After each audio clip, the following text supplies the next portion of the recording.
दोस्तों, एक ऐसा मुगल शहजादा जिसने इंसानों को नहीं बल्कि भूतों को भी अपना गुलाम बना रखा था। भूत उसके इशारे पर नाचते, गाते, यहाँ तक कि युद्ध भी लड़ते।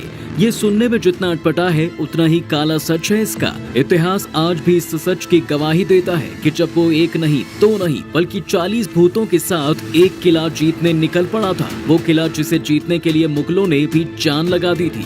आखिर ऐसा क्या था उस किले में जिसके लिए मुगलों ने साम दाम दंड भेद अपना डाले, जिसे औरंगजेब तक नहीं जीत पाया? और इसे हासिल करना इतना मुश्किल क्यों था? क्या कभी मुगल इस किले को जीत पाए?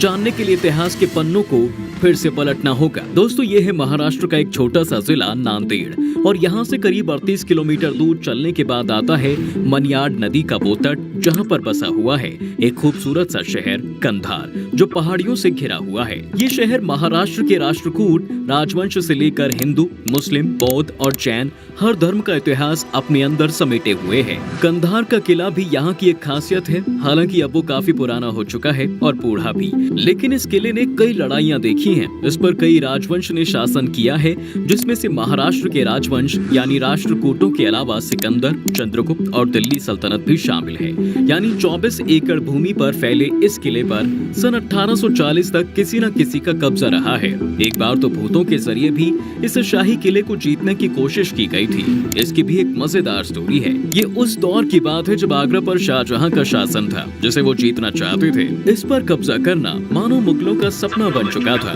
ये किला आगरा से, या यूं कहें कि मुगल साम्राज्य से 425 कोस दूर था। कंधार के किले पर कब्जा करने के लिए उन्होंने एड़ी चोटी तक का जोर लगा दिया। लेकिन इतिहास में सबसे ज्यादा चर्चा हुई औरंगजेब के भाई दारा शिकोह की और उसकी अजीबोगरीब सेना की, जो कंधार के किले को फतह करने वहां पहुंची थी।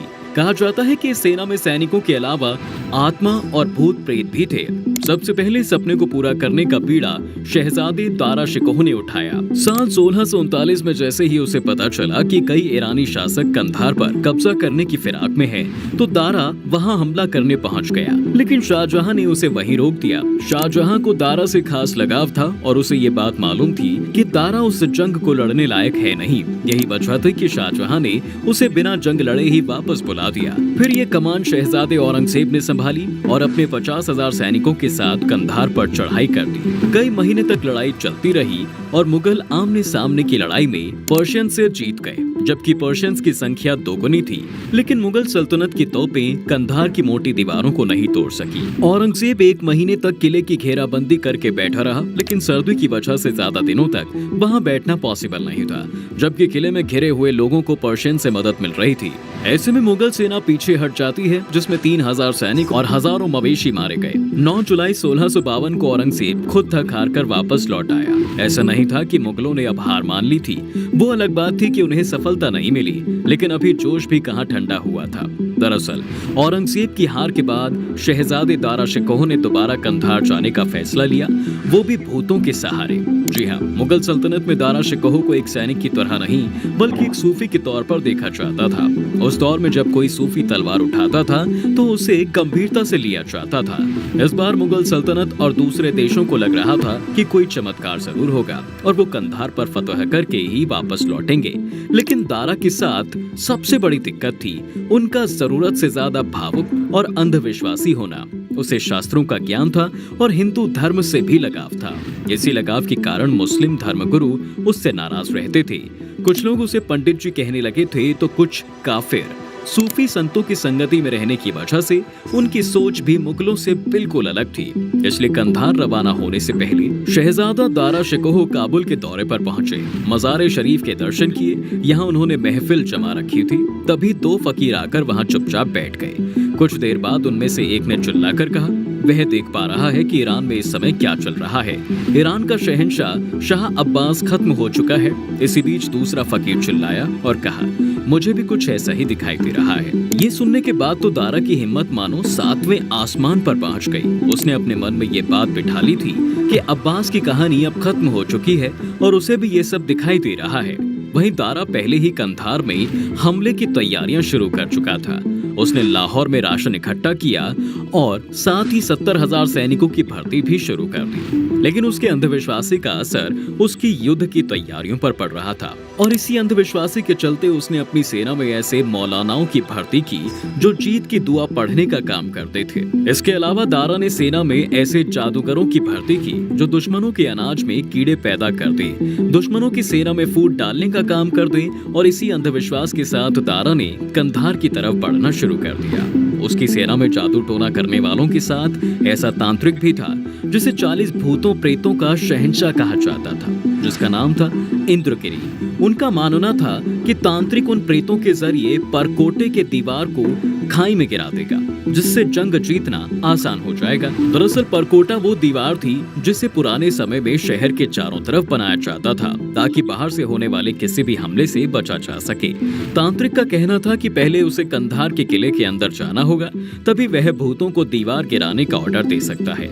अंदर घुसने के लिए तांत्रिक ने एक तरकीब बनाई। उसने किले के गेट पर जाकर ये कहा कि वह शहजादे का खास दोस्त है और वो महल देखना चाहता है। उसकी खूब खातिरदारी की, लेकिन जैसे ही पता चला कि वो जादूगर है और झूठ बोलकर किले में घुसा है तो शहंशाह का गुस्सा 7वें आसमान पर पहुंच जाता है और उसे पहाड़ी से नीचे फेंकवा दिया। कुछ दिनों तक थके हारे दारा शिकोह अपनी सेना के साथ शहर के चारों तरफ घेराबंदी किए बैठे रहे।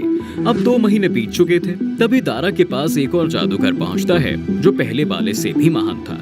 जनाब ने ये कह डाला कि वह अपने जादू से 3 घंटे तक दुश्मनों की तोप और बंदूकों को रोक सकता है। फिर क्या था, दारा ने उसे भी अपनी सेना में भर्ती कर लिया, लेकिन ऐसा कुछ नहीं हुआ और जल्द ही उसकी नौटंकी बाहर आ गई। इतना सब होने के बाद भी शहजादे का अंधविश्वास कम नहीं हुआ और कुछ दिन बाद फिर से एक ऐसा ही साधु दारा के पास फिर से पहुंचा, जिसने दावा किया कि वो ऐसी आत्मा लाएगा जो दुश्मन को हथियार के साथ ही उड़ा देगी।